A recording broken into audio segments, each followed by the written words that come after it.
and especially the fishermen of Kerala, who have been instrumental in informing the government that the existence of foreign vessels in Arabian Sea.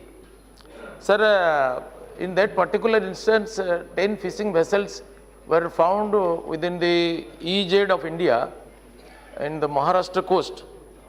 But Government of India requested various investigating agencies, including IB and the Indian Coast Guard and the Government of Maharashtra and other agencies. They made a joint inquiry, and inquiry revealed that there was no fish inside the vessels and they were not engaged in fishing within the territory of our exclusive economic zone.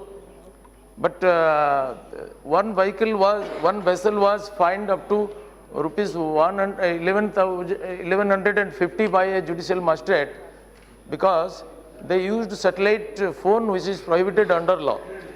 Sir, the trespassers in the exclusive economic zone, if they are found guilty, are presently punished by the MJ Act, which is meant for illegal fishing by foreign vessels.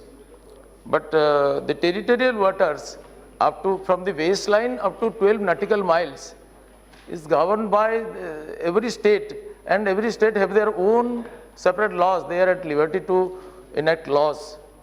Sir, from 12 nautical miles up to 200 nautical miles comes under EEZ, and that is under the jurisdiction of the Government of India.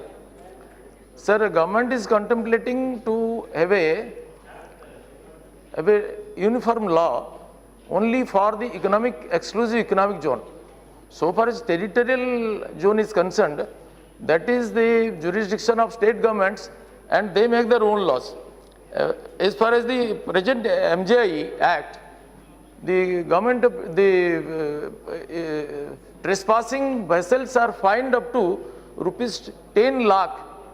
There is a provision of penalty of rupees 10 lakh in the exclusive economic zone and up to rupees 15 lakh in the territorial waters. Sir, fines are being imposed if some vessel are found guilty. But in these particular cases, these vessels are reported by the investigating agency to have come under our sea and to take shelter in the harbor due to the cyclone known as YOYO Kannada. Sir, joint inquiry report clearly testifies that there was no fish and they were not engaged in fishing activities. Sorry to say, a totally satisfactory response, sir. The fact is, we're not talking so much about the territorial waters, that's 12 nautical miles.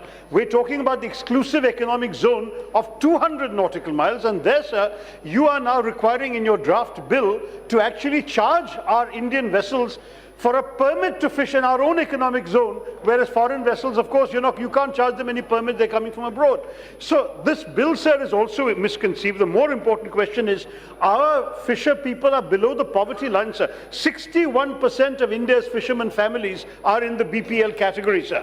And in these circumstances, how can you charge, for example, a license fee of 50,000 rupees, which is what they're charging now, on the assumption there are big vessels and rich owners? The truth is, the vast majority of fishermen's vessels are small-scale craft. 50,000 rupees will break the bank for them.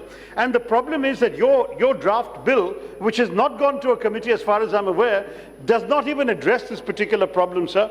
I do want to say to the Honourable Minister, you should reconsider this requirement of a mandatory permit for Indian fishermen, which puts them at a disadvantage vis-a-vis foreign fishermen, and you should ensure that the exclusive economic zone is a territory for our fishermen to survive. These are people who are living in poverty, sir. Please have a heart for them. And please, you have not answered my first question. If you cannot create a fisheries ministry, how about at least a fisheries commission? Somebody must be dedicated to understanding and dealing with the problems of our fisher people. Your government, sir, is not. Thank you, Mr. Speaker. Sir, Government of India is making no discrimination between foreign and Indian vessels. Sir, foreign vessels are completely prohibited now, and Government of India, before making a legislation, it will consider all the members, all the states have been considered, all the stakeholders have been considered, and I think under the able leadership, so able a champion like Narendra Modi, our Honorable Prime Minister, nobody will be discriminated, and especially the fishermen is our prime concern, and the new Ministry of Fisheries and Animal Husbandry has been created by this present government under the leadership of Narendra Modi ji to focus on the training, the income generating policy and everything else for the welfare of the poor fishermen. They are well protected. Foreign vessels are prevented to protect our own fishermen, to protect our fish resources, and various trainings are being imparted. Parliamentary forum for coastal MPs, so we can let this government know about the problems of our fishermen. Sir, please, it's in your hands, sir. Sarkar nahi karegi to aap Sir, kijiye, Speaker Sahab. if a vessel is found guilty, nobody can protect the vehicle, be it foreign or Indian. No foreign vessel is being discriminated. They are fined. There is a provision of fining them up to rupees 10 lakh in the exclusive economic zone if the vessel is found guilty. But only penalty can be imposed only after it is proved, only after it is established after investigation. Before proving something, we cannot